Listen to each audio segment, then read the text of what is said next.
Good morning, cadets. In the previous video, we have learned about the toroid, magnetic field produced due to toroid.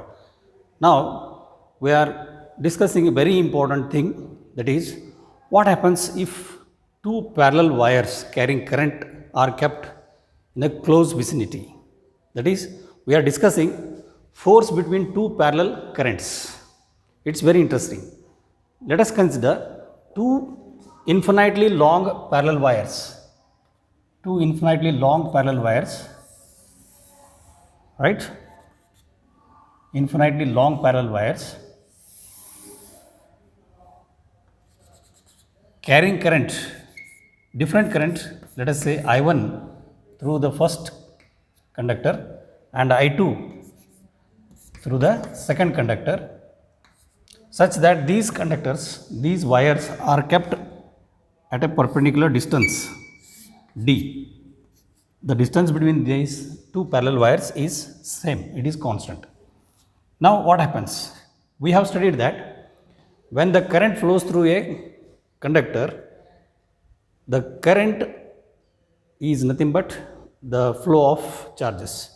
These flow of charges will result into magnetic field, right? So a current carrying conductor is associated with magnetic field around it.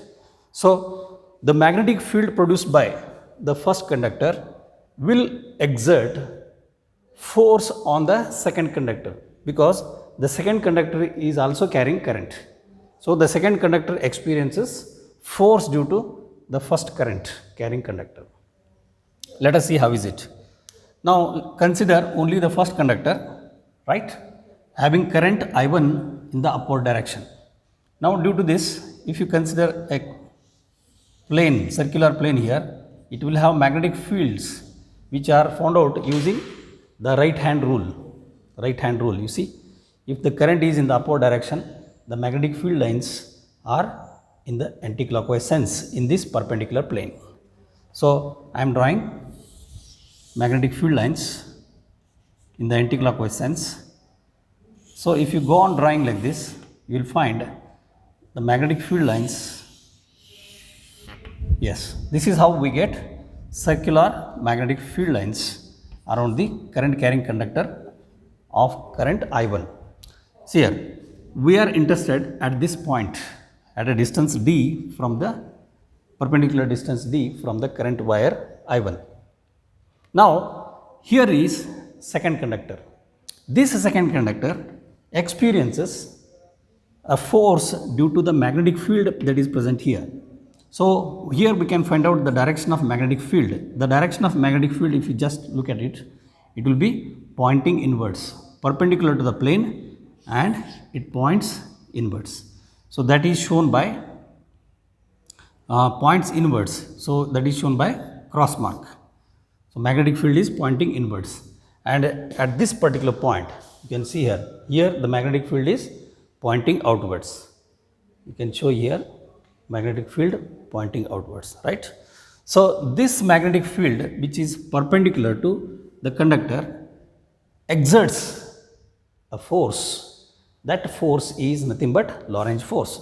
So we have studied a current carrying conductor placed in a magnetic field experiences a Lorentz force, and that Lorentz force is given by, can be understood with the help of left hand rule, Fleming's left hand rule. Stretch your first three fingers mutually perpendicular to each other, such that the forefinger shows the direction of magnetic field. You see it is pointing inwards. The current is shown by the central finger. The central finger is upward, right? And you see the thumb is pointing towards the first conductor. Yes. So the thumb is pointing towards first conductor. This is force on second conductor due to the first conductor. Force on second conductor due to the current flowing in the first conductor. So that is how we give the equation F21. We can write the equation for F21. Okay, this is the force exerted by the first conductor having current I1 on second conductor having current I2, and you can see here it is pulling it towards it, right? In the same way, now if you just think for a while, this first conductor is not present.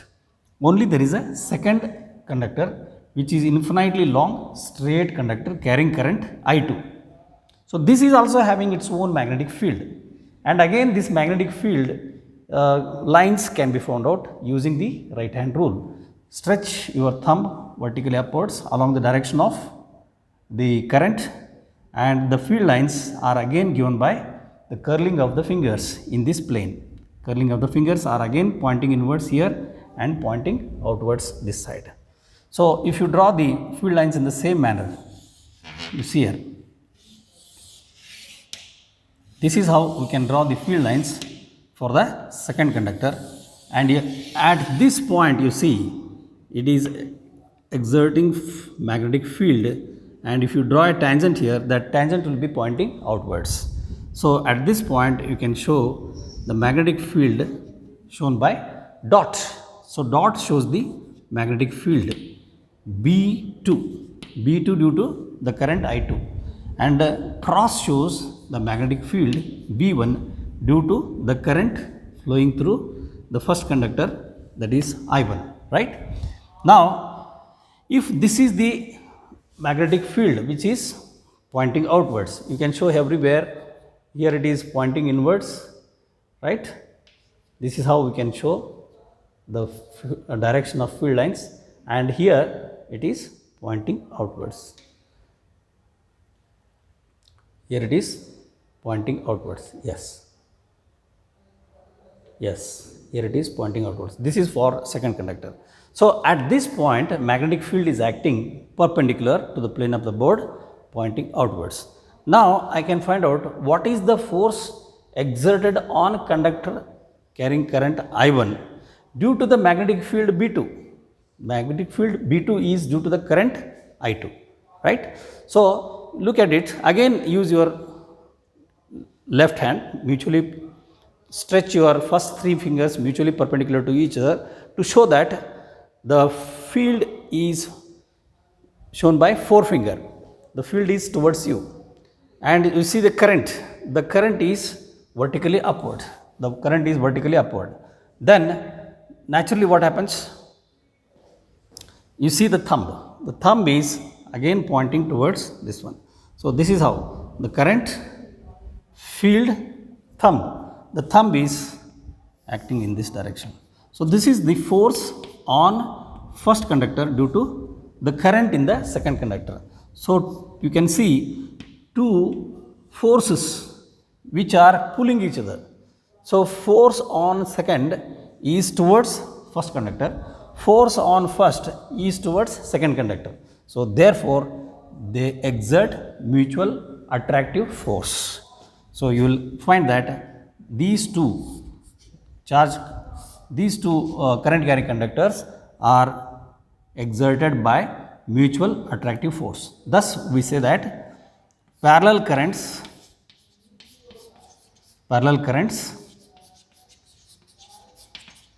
attract each other. In the same way, we can show that if the currents are anti-parallel, suppose the current in the second conductor is flowing downwards. If the current is flowing downwards, then we can show that anti-parallel currents repel each other. This is what we are going to show later. First point is parallel currents attract each other, anti-parallel currents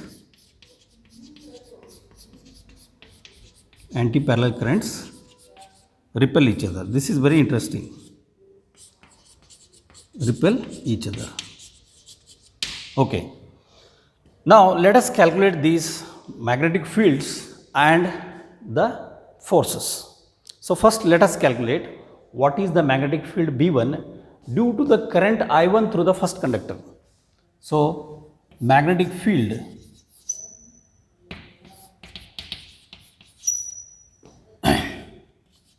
at distance d from first conductor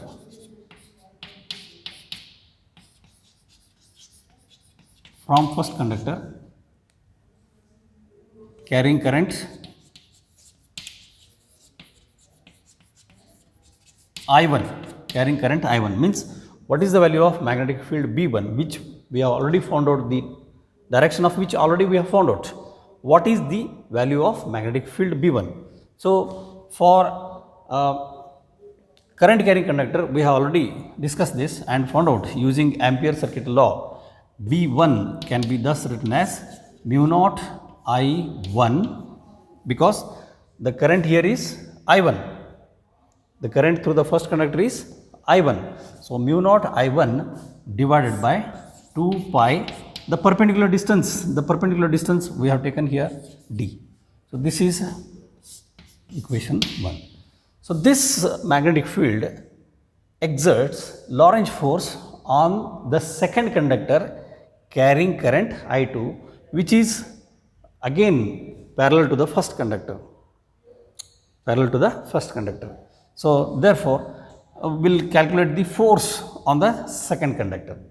Let us consider that these two conductors, some part of the segments of these two conductors we are going to consider. Let us consider that only L segment of this second conductor and L segment of this first conductor are considered. Means the ones which I have drawn here, they are of length L each. The I1 conductor, the first conductor is also of length L and second conductor is also of length L, so that I can calculate the force on second conductor. Therefore, Lorentz force on second conductor carrying current I2,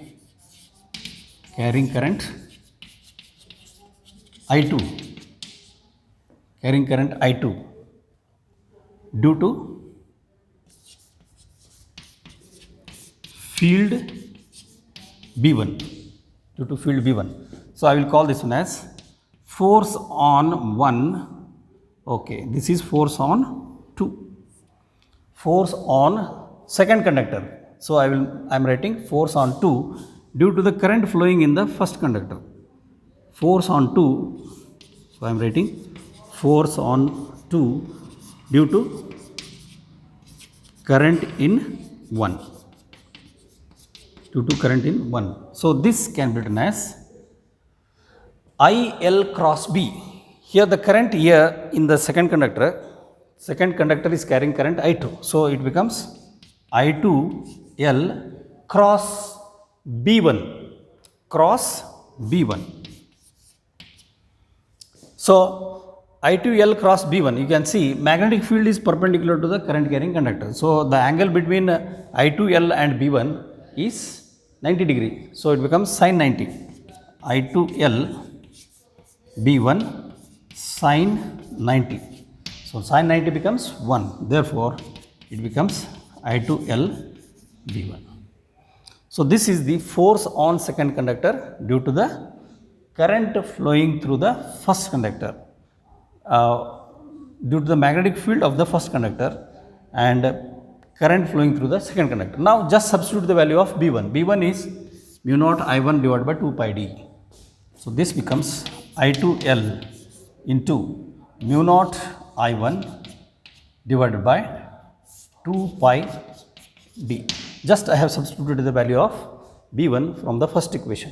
Therefore, now I can write, therefore, F21 is equal to mu naught I1 I2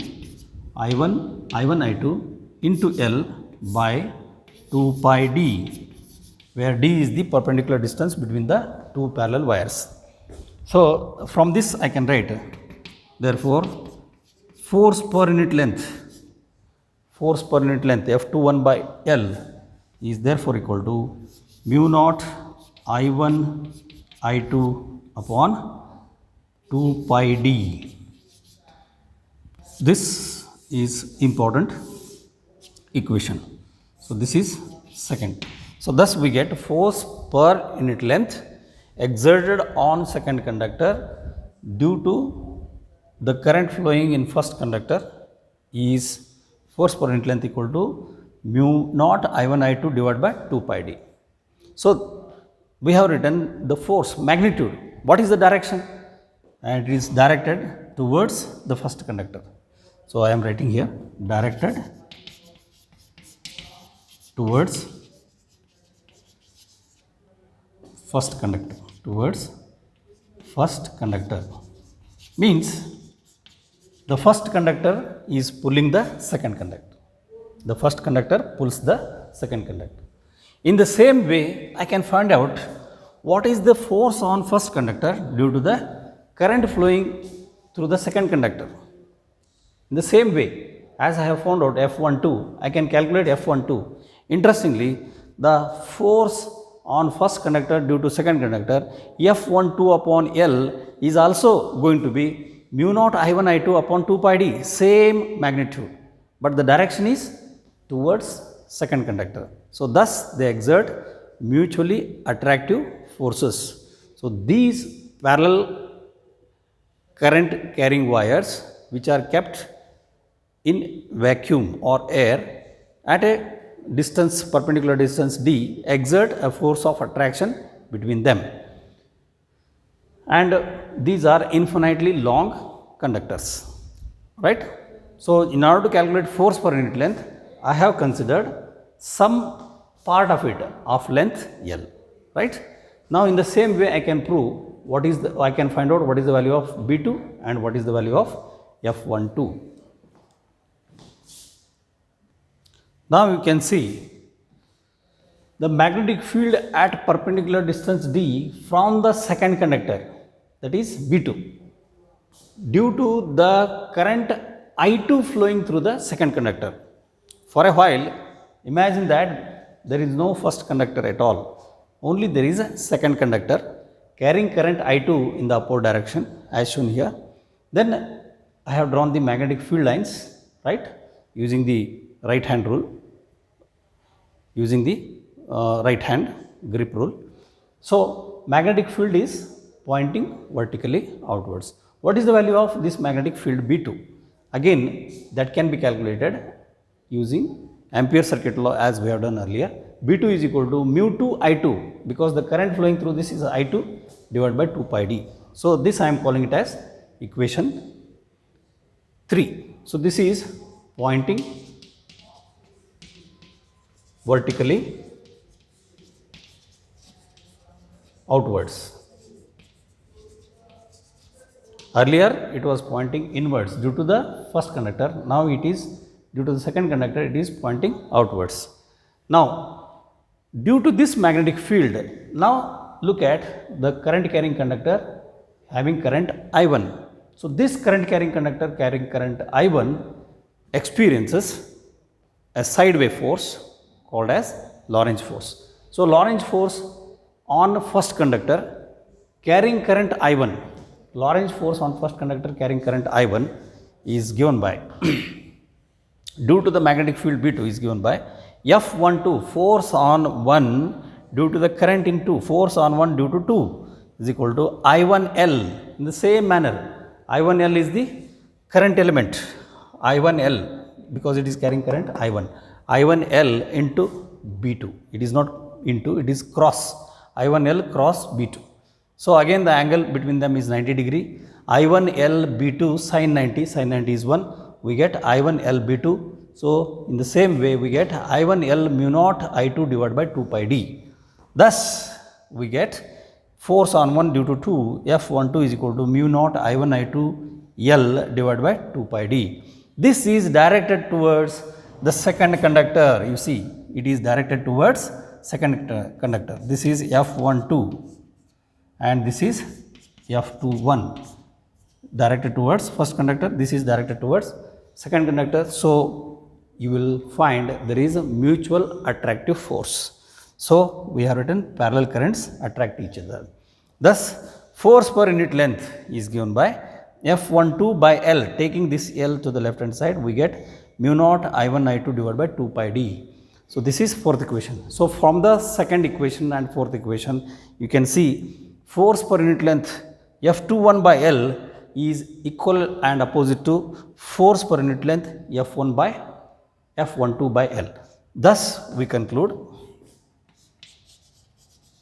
F12 is force vector F12 is equal to minus of force vector F21.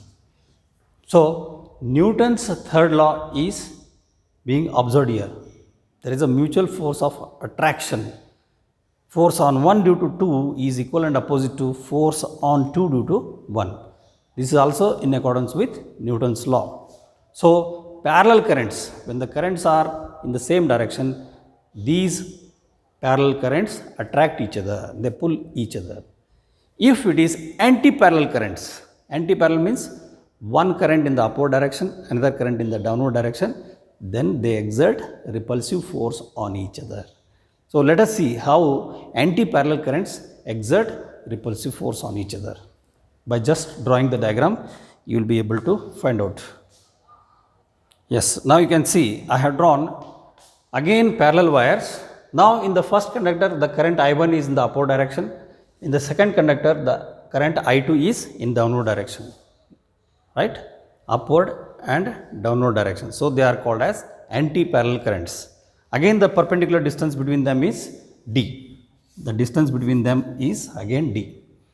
Now, the same way as we have calculated earlier, if you look at the second conductor, now second conductor carrying current I2 is in the magnetic field produced by the first conductor at a distance d. It is experiencing a magnetic field, and this magnetic field exerts a force on it. And we can see I have drawn the magnetic field lines using the right hand rule again. The current I1, and these are the magnetic field lines which are, you see, they are penetrating perpendicular. So here is B1, penetrating perpendicular is shown by cross mark. Penetrating perpendicular is shown by cross mark, right? Fine.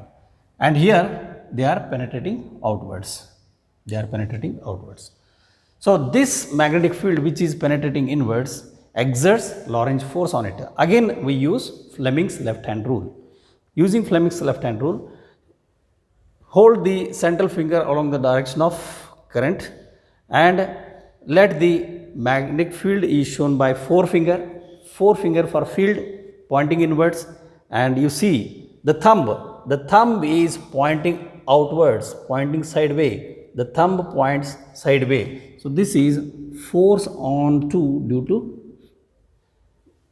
first conductor F21, right? In the same way, now consider the second conductor carrying current vertically downwards, anti-parallel, vertically downwards, current I2. Now this current I2 develops its own magnetic field, which is shown by, again, if the current is vertically downwards, look at this right hand grip rule. The thumb is showing the direction of current, and the curling of the fingers, you see the curling of the fingers here are clockwise. Therefore I have drawn clockwise circular magnetic field lines. Now these circular magnetic field lines, if you see at this point, it is pointing inwards again, it is pointing inwards, which is shown by dot. Magnetic field is pointing inwards as it was done here. So again it is exerting magnetic field pointing inwards, right? Then this current carrying conductor of current I1 is in the magnetic field produced by the second conductor, that is B2. So it experiences as Lorentz force. Again that Lorentz force is found out by using left hand rule, Fleming's left hand rule. Magnetic field is pointing inwards, the current is upward, you see the thumb, the left hand thumb is pointing away. Therefore it is exerting F12, which is exerting force which is away from the second conductor. So first conductor exerting force away on the second conductor is exerting force away on the first conductor. Means you will find forces which are mutually repulsive in nature. This is force on 1 due to 2, and this is force on 2 due to 1. Therefore anti-parallel currents repel each other. Thus anti-parallel currents repel each other.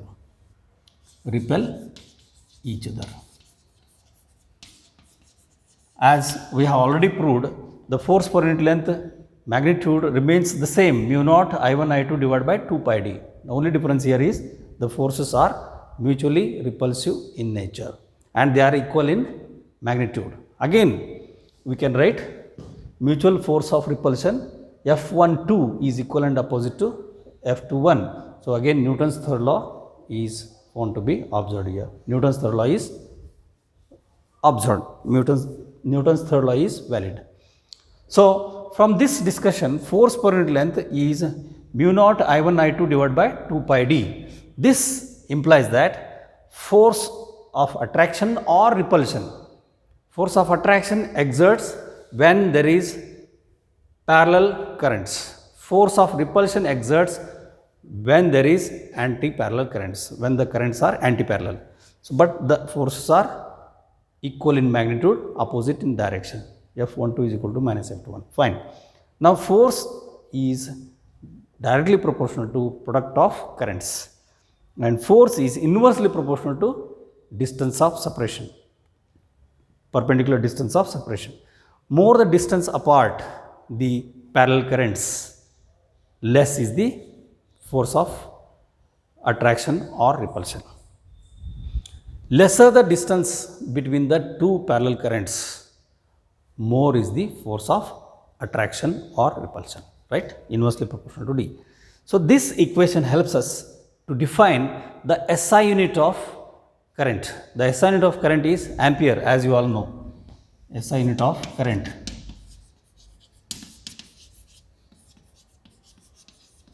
SI unit of current is ampere. So this SI unit of current is defined using these parallel currents or anti-parallel currents placed in a vacuum, and this was adopted in the year 1946, and that is taken as standard definition for 1 ampere of current in SI units, right? How is it defined? Let us see. If there are two parallelly placed infinitely long current carrying conductors of same cross-sectional area of same materials placed in vacuum with 1 meter distance apart, with 1 meter distance apart. If they supposed to carry same current, that is 1 ampere each, same current 1 ampere each, then the force per unit length exerted on them, force per unit length exerted on them will be F by L is equal to mu naught upon 2 pi Newton. F by L is equal to mu naught upon 2 pi L.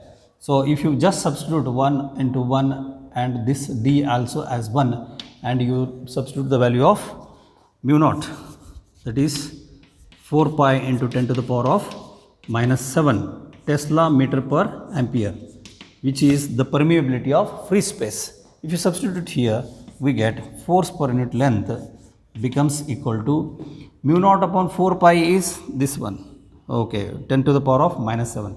So mu naught upon 2 pi becomes 2 into, so it becomes 2 into 10 to the power of minus 7 Newton per meter. This is how we define 1 ampere of current. See how 1 ampere of current is defined. If two parallelly placed having uniform cross section wire of same materials placed in vacuum with 1 meter distance apart, with 1 meter distance apart, if they carry same current, say 1 ampere, if each of them carry say 1 ampere of current, then they exert force per unit length. There will be force per unit length of the order of 2 into 10 to the power of minus 7 Newton per meter. That much amount of current is called as 1 ampere. So now I am going to write the definition of 1 ampere. Okay, you can see now how one can define 1 ampere of current. If suppose two parallelly placed conductors are in vacuum with a distance of 1 meter apart, carrying 1 ampere of current each, then they exert a force per unit length. They exert a force per unit length of the order of 2 into 10 to the power of minus 7 Newton per meter. So that is how I have defined the definition of ampere is written like this. 1 ampere is the value of that steady current which when maintained in each of the two long straight parallel conductors of negligible cross section and placed 1 meter apart in vacuum would produce on each of them a force equal to 2 into 10 to the power of minus 7 Newton per meter. This is the standard definition of 1 ampere. And the other definition of 1 ampere also we know, if there is a flow of 1 coulomb of current, 1 coulomb of charge per second, then that is also 1 ampere of current. So using that we can define what is 1 coulomb of charge.